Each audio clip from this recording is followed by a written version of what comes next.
The flight deck of HMS Prince of Wales is buzzing with air power again. As the Royal Navy generates a second 65,000-ton aircraft carrier ready for frontline operations.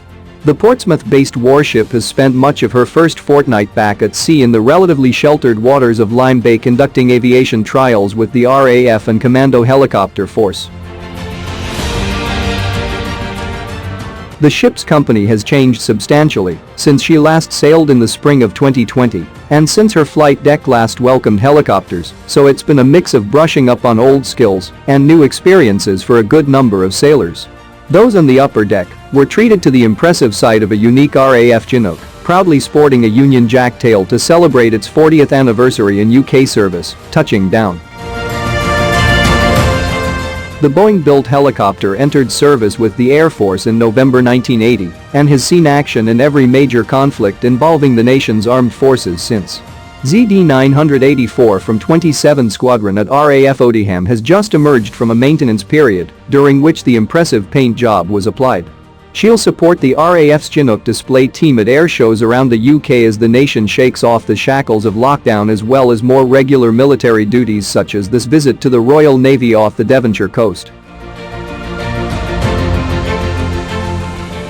The Queen Elizabeth class is unique in its ability to stow a Chinook in its hangar, though it didn't on this occasion.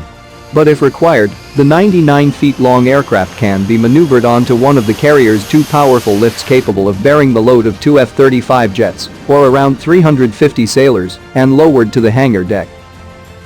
So large are the lifts and hangar spaces on the new carrier, which sailed from her Portsmouth home for renewed trials earlier this month, that both can accommodate the Chinook. Its nose does poke over the end of the lift. ZD-984 is not the only Waka Waka to make use of HMS Prince of Wales' expansive flight deck.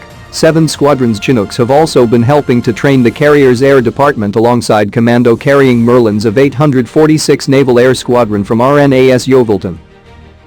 It's fantastic to be back at sea operating numerous aircraft types from all three services, said Wings Commander Phil Beecham, in charge of aviation operations aboard the carrier. The ship has a combination of highly experienced Air Department personnel and much less experienced sailors across other departments. This essential sea period is giving our new sailors crucial maritime aviation experience, moving Prince of Wales towards her full operational capability and helping to build the future Royal Navy. During lockdown, the Bay has become an anchorage for a sizable chunk of the cruise industry. At least 5 major liners right now, including the Cunard Line's Queen Mary 2, 149,000 tons, and Queen Victoria, 90,000 tons. The carrier's seaman specialists have been making use of the 2 Cunarders, practicing various seaboat operations and maneuvers in the shadow of the impressive liners in their Pacific 24 boats, about 2 tons. After completing her training in Lyme Bay, the ship headed out into the open waters of the Channel, and her first top of fuel and supplies since leaving Portsmouth, courtesy of tanker RFA Titterus, together more than 100,000 tons of naval might moving through the water on parallel courses just 50 meters apart. After the much-publicized first encounter at sea with her big sister HMS Queen Elizabeth, regular training resumed with Merlin helicopters of 824 Naval Air Squadron making use of the carrier to practice refueling skills. The Culdress-based squadron feeds its frontline counterparts 820, deployed on the flagship for her maiden operation, and 814, which provides frigates with Merlin flights and meets all other missions expected of the anti-submarine helicopter, with qualified air and ground crew.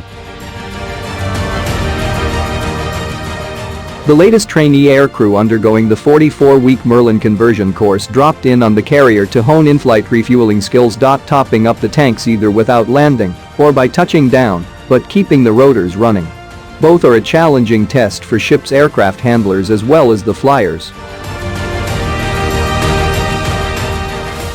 To keep up morale, the ship's TV studio has hosted its first show for shipmates, a whole ship quiz, and with the cavernous hangar briefly empty between helicopter visits, it's been used as a dodgeball bucketball arena. People join the Royal Navy because it's a way of life, not just a 9-to-5 job. Therefore, it's important to find opportunities where we can to maintain the balance between operational output and relaxing whilst deployed, and events like these are a great opportunity to have some fun, said First Lieutenant Commander Laura Mullen.